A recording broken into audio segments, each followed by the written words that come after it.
What do most Fortune 500 executives have in common?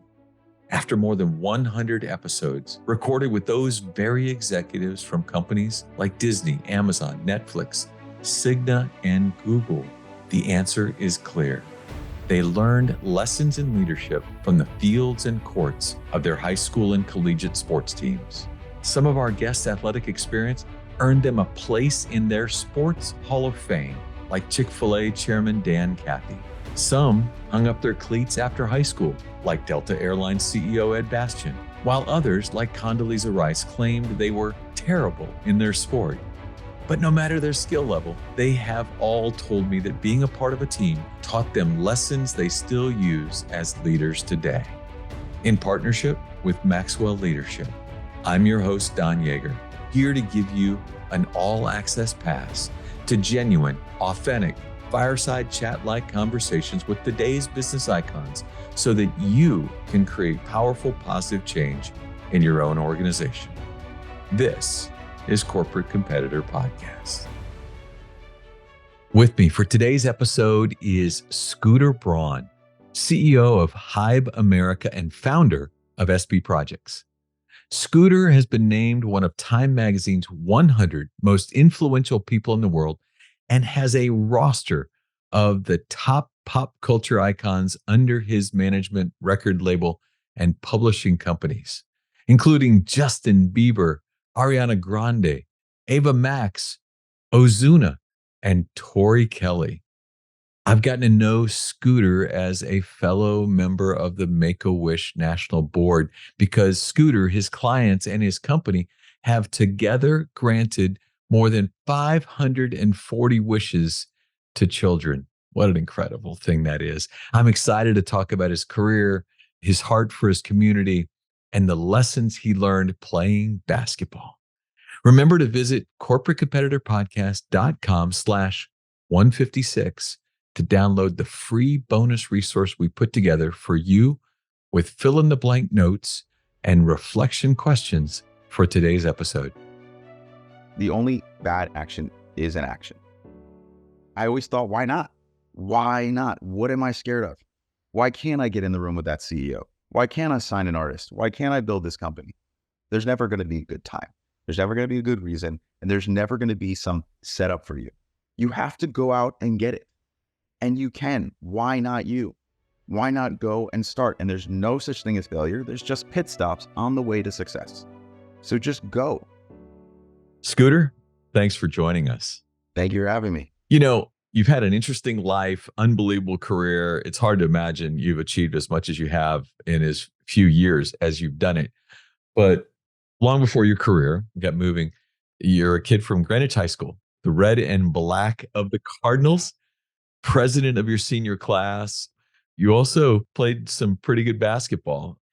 Tell me a story, a lesson learned through basketball that played a role in the way you even lead today.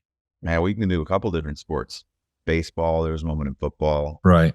I picked basketball because I knew that's where you went on to play. Oh yeah, I played everything growing up. Basketball, full court press. There was a game where we played a team that was known for an amazing full court press, and they were just so fast. Game starts, and I got shook, and I probably had like 2-3 turnovers pretty quick. I called a timeout, got pulled in. Coach looked me in the eye, said, "Is anyone out here trying to kill you?" I said, "No." "Anyone out here going to hurt your family?" I said, "No." "Are you sick?" I said, "No." "Are you going to get hurt?" I said, "No." "Then what are you so afraid of?" "Just a game." Then I went out there and didn't play afraid the rest of the game. That was a moment I never forgot because I kind of went through life with the same thing of like, this is business. What am I so afraid of? Like, why should I be intimidated? No one's going to kill me. No one's going to hurt me. You know, I actually dealt with some of that down in Atlanta when I first started a business, but even that, like, I understood it. You know, the Justin Bieber saga was beginning. Nobody wanted to work with Justin. Got this deal at Def Jam, and I'm like banging down doors to get people to pay attention to me. And I go into LA's office. I'm very close to LA Reid now. And I start saying the things I need, and he just starts like going off and yelling at me. When he was done, I looked at him and I said, "Are you done now? Because that's not going to work." My dad yelled at me and he could put hands on me, and I know you're not doing that. So, and he was like, okay. And then we just had a great conversation. Wow. That basketball game put me that way through life at a very young age. I'm not afraid. There's nothing here to actually be afraid of. Like, people hunted and killed my family generations before me. No one's doing this out here. That coach instilled in me that might be a full court press and it might seem scary. And I might commit a couple turnovers because I'm nervous, but get back out there. This is just a game. Wow. I had a couple moments. I remember I had a baseball game. I was second baseman. I was a good fielder. I had a strong arm, but I had a wild arm. Playing shortstop, too many times I would throw that ball over first base. Could be all over the place. So they put me at second base because they were like, all right, he'll be more consistent throwing like 5 feet. There was a game where the ball took a bad hop. That's happened to all of us. It hit me square in the chin, burst open. I fell down and blood was everywhere. And I just reached over, blood on the ball, and still threw the guy out. And I think my father was prouder of that moment than anything I'd ever done in my life, because it just showed me, like, fight through the adversity. There's a reward on the other side, and like there's a responsibility in adversity. You don't get to quit because of your own pain. And there's a joy in yourself when you're able to do that. Oh, I like that. But one of my favorite lessons sports ever gave me, this was probably 6th or 7th grade. I'm playing for the Coscob Crushers football team. Coscob Crushers. Yep. Pee-wee football. And I grew up on the East Coast. Right. And I want to give love to Bible Street Park in Coscob, the neighborhood I grew up in. That's it. It would snow, it would sleet, it would rain. And we had a practice where it was like a little bit of snow on the ground, tons of rain, and we're just playing in the practice. Going like through the creek, doing, all fours, crab walks, and, all these different things. And we're beat up, we're exhausted, we're tired, we're wet. And this coach is just making us fight through the adversity. And I ran over and I said, Coach, like there's some bugs and like ants in the water from the water cooler. And he looked at me and he goes, I guess you don't want water. Huh? There's a bunch of ants in our water. I realized, drink this water with the ants in it or don't drink. I think almost in today's world, like, it could sound abusive. Right. Yeah. But let me tell you something. Sports is a really good lesson in life. Life is not going to be easy. Life is not going to give you clean water all the time. Sometimes there's going to be some ants that won't kill you in your water. Or there's going to be a moment where your chin busts open. Or there's going to be a moment where you're afraid in a full court press.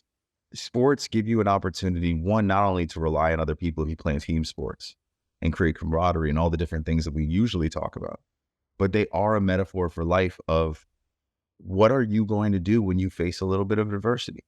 Are you going to fight through? And they show you what that gratifying feeling is at the end of it. Yes. I just went to my friend's birthday, threw a 40th birthday party in Aspen.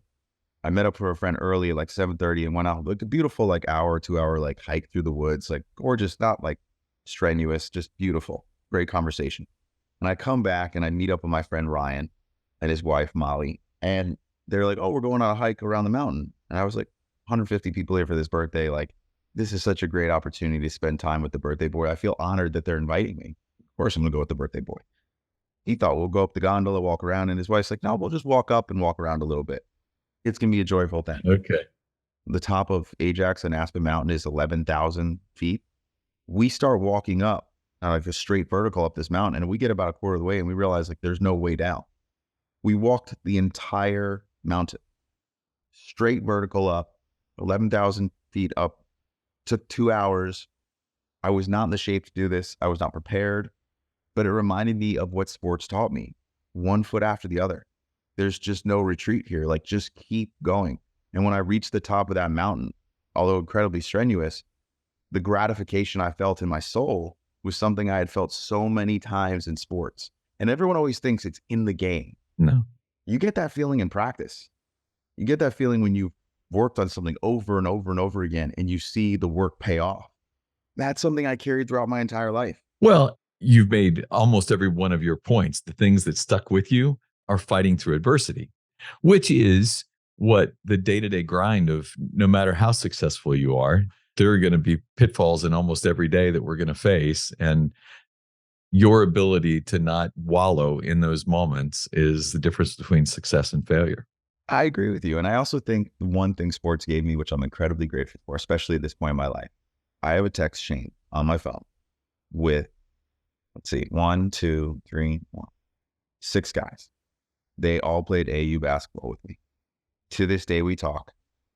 To this day, we get together once a year for a weekend to watch March Madness and all get together. I'm 42 years old. I talk to these guys all the time. And these were my teammates when I was a teenager. We lived together every weekend, traveling to all these tournaments. And I got brothers out of this and a camaraderie that's so incredibly valuable. And I'm so grateful for it. The world you live in today, it's got to have its own levels of adversity. Is there some way that you use these lessons in what you do today? Yeah. Someone who I admire asked about his life, and he said, "This is my normal. I'm having a human experience just like everyone else." Mm. We as human beings downplay our own trauma because we think it's not worthy. We say, well, we know people going through something worse. I don't deserve to look at what I've been through. That's not true. Everyone is having their own human experience, their own trauma, their own adversity. They should treat it with the respect and compassion that it deserves and the attention that it deserves.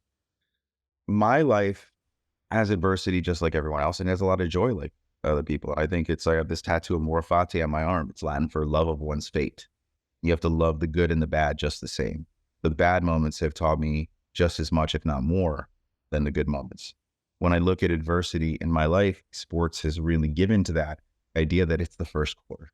It's a 4-quarter game. I've been down 15 going into the 4th, and I've won a game. Every Knicks fan who saw Reggie Miller hit those threes, we know the game is not over until it's over. Yeah. I watch games till the end now. And I play till the end. Like, it is just not over. SportsCenter put out a highlight of the Tracy McGrady game where he had all those threes and those 4-point plays to win the game at the buzzer. There's a resilience. And I see Duke in the background there. You know, Jay Williams is one of my best friends. Everyone knows about that Maryland Miracle. Yeah. Play hard until the end. You don't know what could happen. And sports teaches us that. This isn't over yet. We all know. Everyone ever played basketball knows if you're down going into the 4th, just try to get it to 10. Right. Just try to get it to 10. If you can get it to 10, then get it to 6. And you're going to the 4th with some momentum and you got a game. Oh, yeah. People who don't know sports or haven't played don't really understand that. Like, wait a second, you're down 10 points going into the 4th quarter. Like, why would you have any kind of hope? Just get it close enough that you can strike. Yeah. That's life. You get knocked down, okay, that's the first quarter.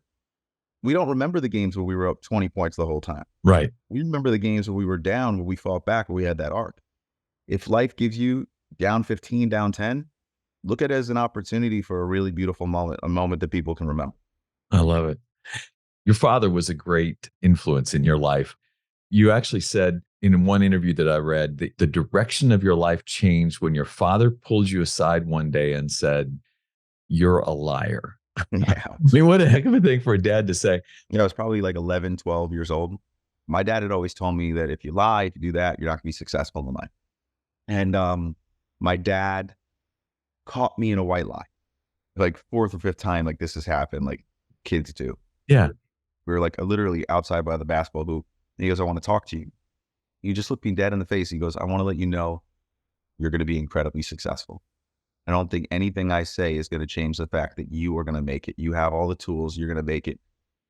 Here's the truth. You're going to be able to lie and still be successful. You're that good at it. People aren't going to be able to tell. You're going to make it work for you. But I know you're a liar. And you're going to know you're a liar. So I don't want to lie to you anymore. You're going to be successful no matter what. But you're going to know it. I'm going to know that you're a liar." And he walks away. Whoa. I was devastated. Absolutely devastated. Mm.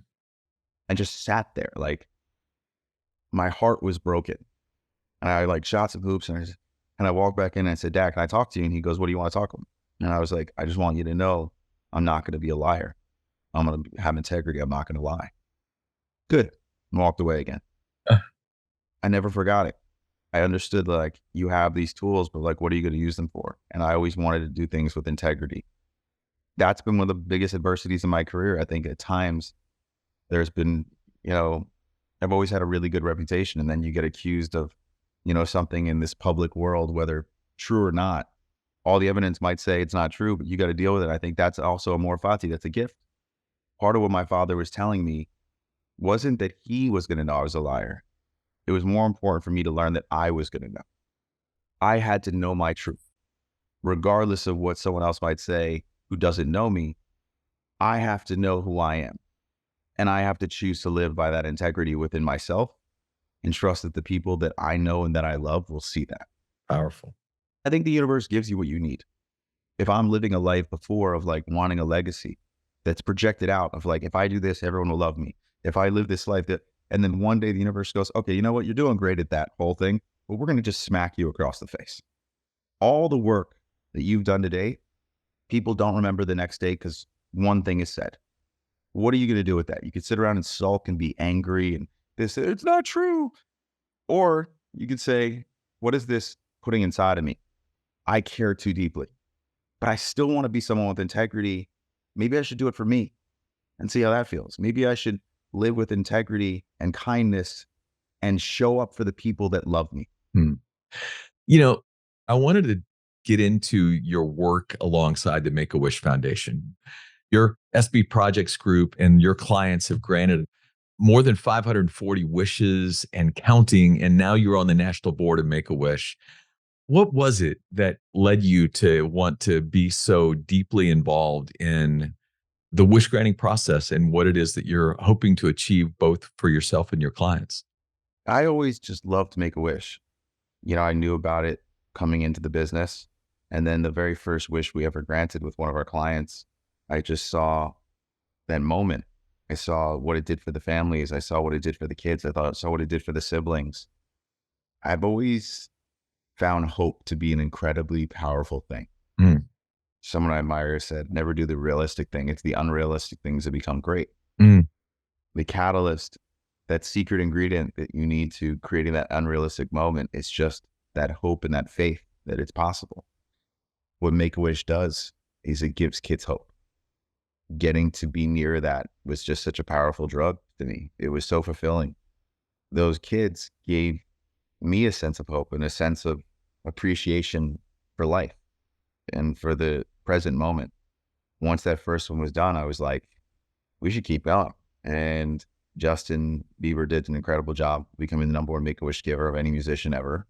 Ariana's granted so many, and Demi's granted so many, and Dan and Shay, and just so many of our acts always stepped up and granted wishes. And when I got to make a wish at the gala, that was an incredible moment. I remember sitting there with my kids in the audience when you surprised that young woman. That was just, you literally offered a wish to someone that had no idea it was coming right there on the stage.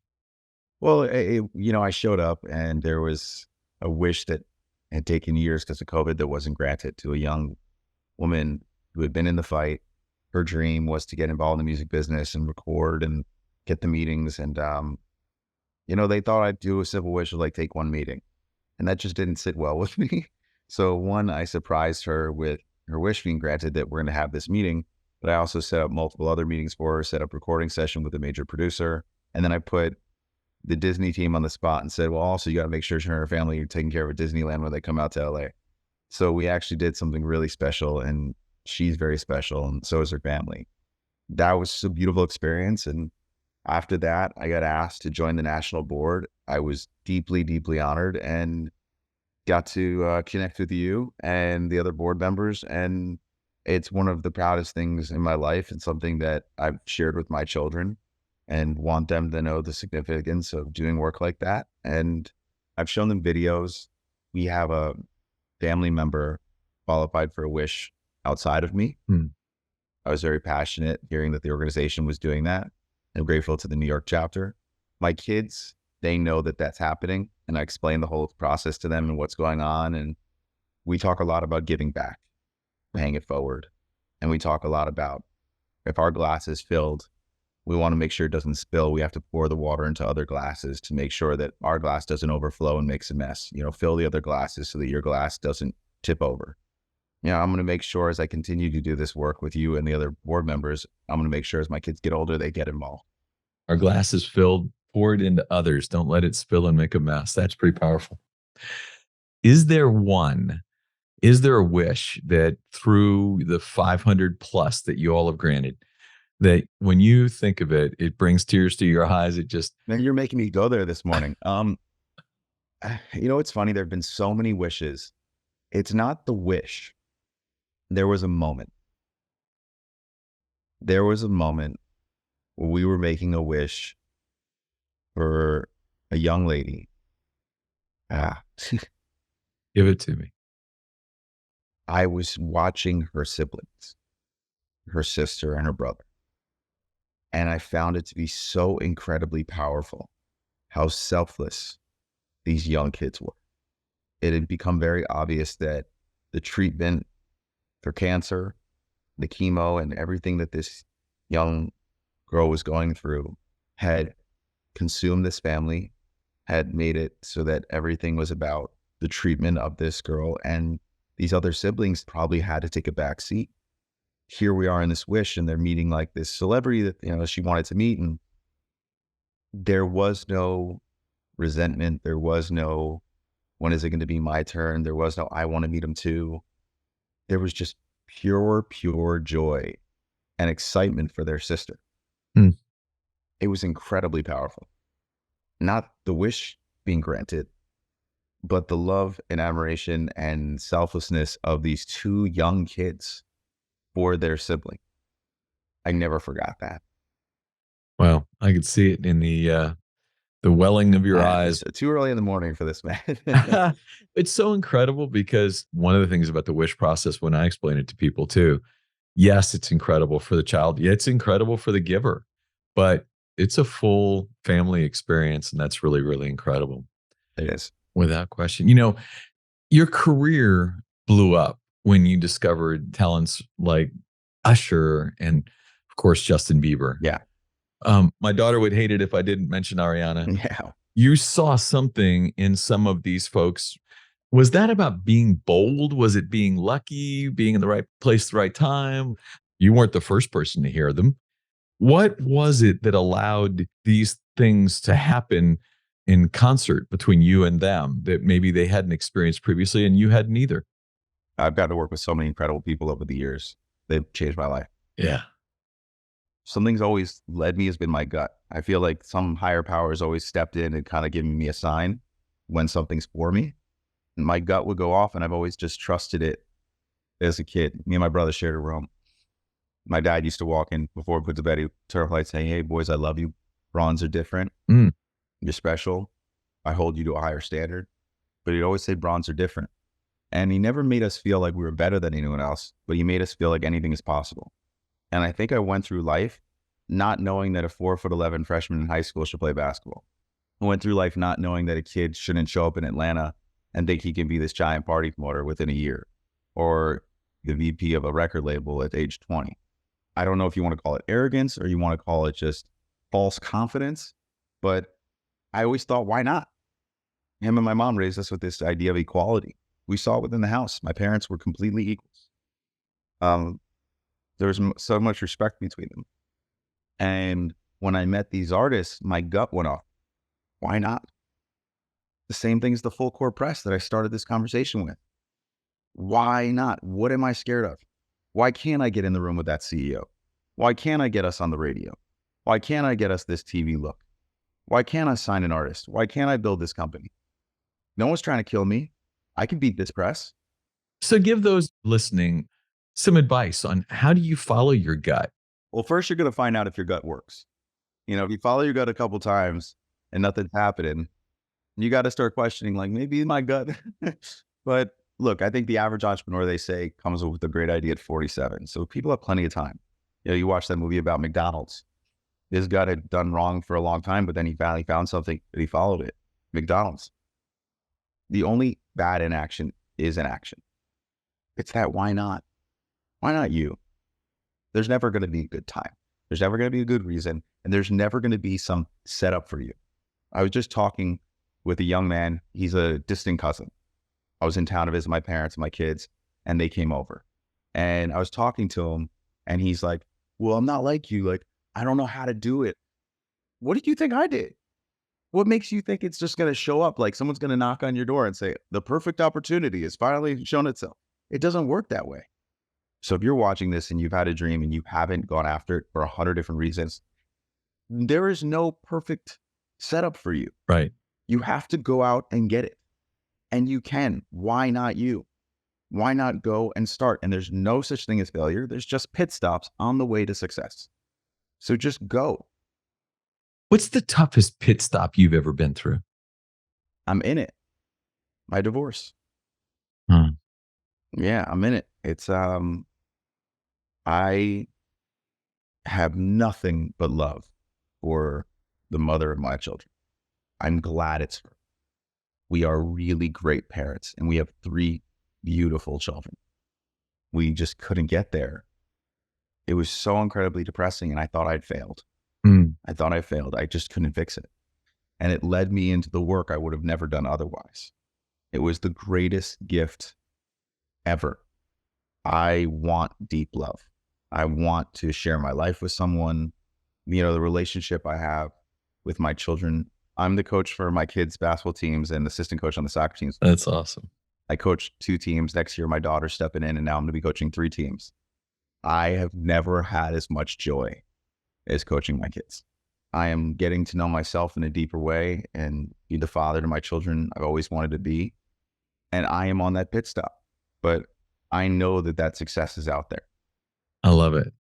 I love it. So I want to ask you a question we've asked almost everybody we've had over the last 3 years of this podcast is the word team is often overused, especially in the corporate world. Most corporate organizations aren't really teams. They're just a group of individuals who have the same business card. But you've been on teams, you've built teams. Now you're building a little basketball team.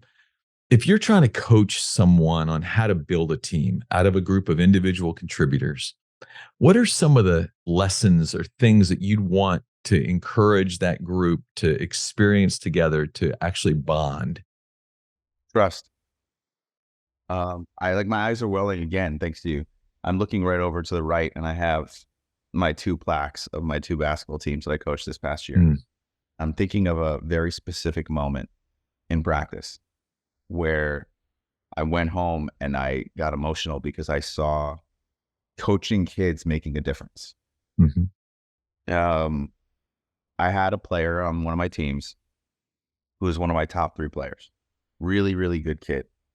But I wouldn't say bullying, but definitely like Mm. couldn't understand some of the kids on our team Mhm. who didn't have the same talent and were just socially a little bit different than he was.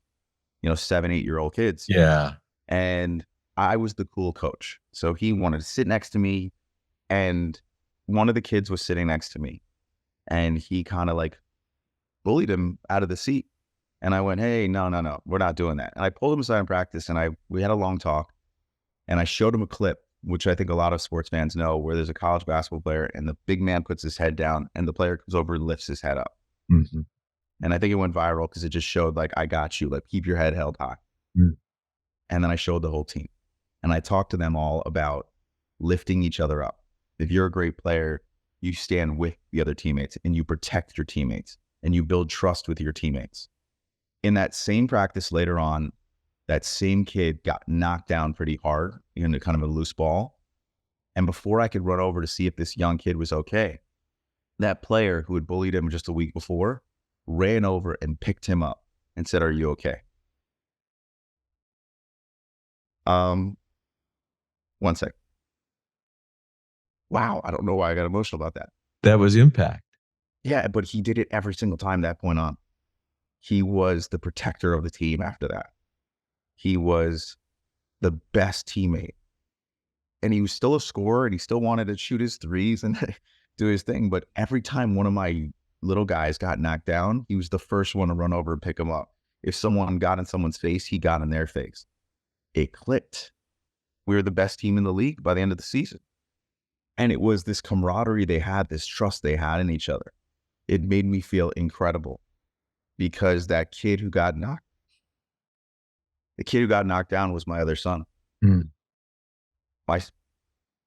It was my son trying to sit next to me that day.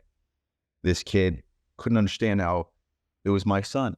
And he bullied him out of the seat. And I said, it's not going to fly. I didn't say it's because my son. I said, no, we're teammates. And we had that conversation. And later on that day, and that following week in practice, Jagger got knocked down pretty hard. And this teammate ran over and grabbed him. And they were really good friends by the end of the season and at each other's birthday parties. And it was just this camaraderie. You know, my son's confidence went up, his confidence went up, and it meant a lot to me. Scooter Braun, keep coaching, keep doing things for Make-A-Wish kids, keep encouraging others. Thank you. I did not expect this to go this way. I'm having an emotional morning. And you know what? That is good. Those are the ways we want the questions to go. We want you to dig a little deeper, and thank you so much for doing it with us today. All right. Take care, buddy. I have to tell you, as an interviewer, there is nothing better than when the person that you get a chance to work with says at the end that this didn't go quite like I expected it. The fact that Scooter said that really meant a lot to me because I appreciated the depth he gave to the answers for the questions we asked. But the lessons he learned and the discussion about how adversity shaped who he would become. The story of full court press. There he was, just a young player learning basketball, and coach calls a timeout and says, "Hey, what are you scared of? Do not play afraid." And that became a model for what he would ultimately achieve. And boy, has he achieved a lot. The second thing he talked about was that sometimes you lose the first quarter. Doesn't matter. We're playing a 4-quarter game. It's our responsibility to constantly remember that we just need to be close in the fourth quarter. Let's make sure we continue to pull things together so that we can be successful in that way. And then finally, the theme that has defined who Scooter Braun is and the success that he has shown in that amazing industry. There is no perfect setup. No one that has an idea that goes perfectly or that has created a model that has gone without flaw. And if that's true, then why not you? Why not you? Why can't I be the exception? Why can't I be the success?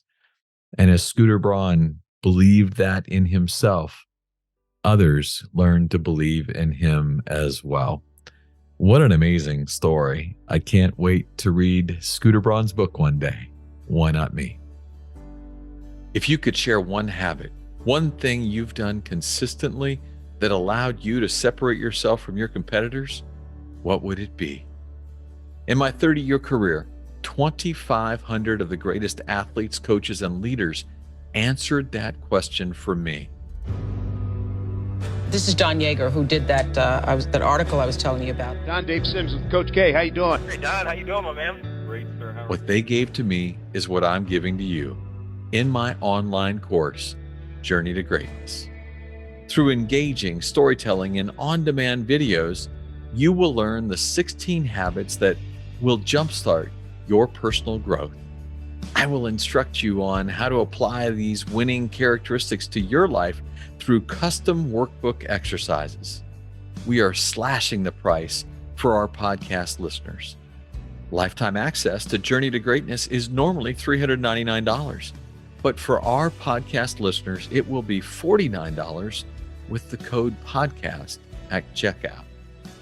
Click the banner on corporatecompetitorpodcast.com to enroll.